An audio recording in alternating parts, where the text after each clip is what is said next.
This is BBC One.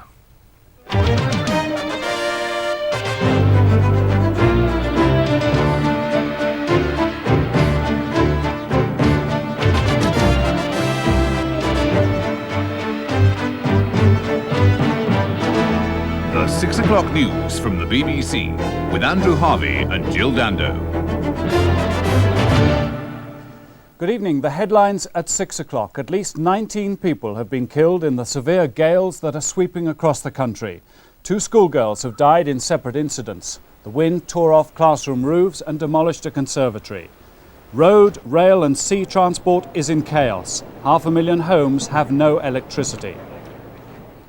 The Prime Minister is challenged over football identity cards. She tells the clubs to spend more on safety and less on players. The Labour MP Ron Brown looks certain to be disowned this evening by his constituency party. And Ava Gardner, one of Hollywood's most popular leading ladies, has died. Violent storms have brought death and damage to the southern half of Britain. At least 19 people have died as winds gusting to over 100 miles an hour have swept in from the southwest. Several of those were drivers killed as the storm blew down trees and overturned vehicles. In Swindon, an 11-year-old girl was killed when the roof of her school fell in. And at Clevedon, another schoolgirl died when a conservatory collapsed. The Deputy Commander of Winchester Police was killed when a tree fell on his car. At Uppark House, near Chichester, 2 workmen died when scaffolding collapsed. Phone and power lines were brought down. At least 500,000 homes have been without electricity. A short time ago, all mainline stations in London, except Victoria, were closed. Among the casualties in London was Gordon Kay, star of 'Allo 'Allo. He suffered serious head injuries when an advertisement hoarding was blown through the windscreen of his car. He's said to be critically ill in hospital. The London Weather Centre say the storm is now heading towards the north and the east. One schoolgirl died when a conservatory collapsed at St Brandon School in Clevedon. Another girl was reported to have a broken back and to be on a support system in hospital. 2 other pupils were injured. Another 11-year-old girl died at Grange Junior School in Swindon, and 2 boys were seriously hurt when the school roof there collapsed onto 3 classrooms.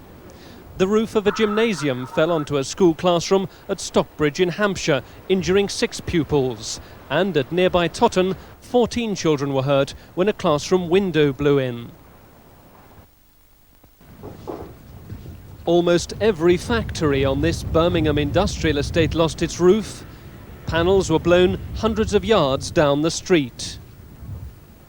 And much of the main grandstand at Torquay Football Club was also wrecked. There was an extraordinary escape for staff at a hotel in Mullion in Cornwall. Their roof fell down into the dining room just after breakfast. There was just dust, clouds, windows blown out. We had one of our members of staff, our bar manager, was trapped under the rubble, and 2 of them were digging him out. We got him out and realised that we better not move him anymore until medical professionals arrived, and everybody else, unfortunately, were in not bad order. On the roads, 1 man died when a tree toppled onto his car at Newquay, and another motorist was killed in Devon. A policeman died when a tree fell onto his car in Winchester, and 2 lorrymen were killed as their cab was crushed near Hemel Hempstead. Trees blocked many roads. They brought down power lines, cutting off homes in much of the southwest, and they severed telephone links. High-sided vehicles like buses and lorries were easy prey to gusts recorded at over 100 miles an hour. The Severn Bridge was blocked by a toppled lorry, then closed for only the 3rd time in its history. The Tamar Bridge was also shut, causing long traffic delays.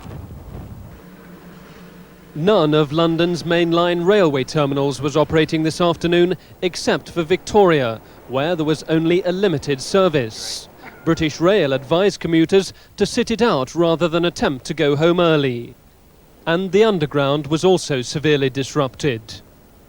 Motoring organisations said tonight that anyone not really needing to take to the roads should not travel. And police advised even pedestrians to stay indoors rather than risk injury.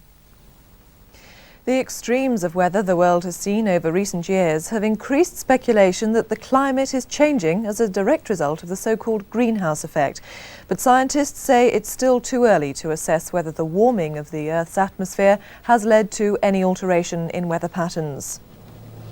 Today's ferocious storms call to mind what happened just over 2 years ago when hurricane-force winds swept over southern England. That storm cost 19 lives and destroyed 17 million trees. Today's storm, still going on, is similar. Well, these are the average wind speeds on here. We've seen gusts way in excess of those figures, of course, something like 104 miles an hour down on the south coast, just the same as it was 2 years ago.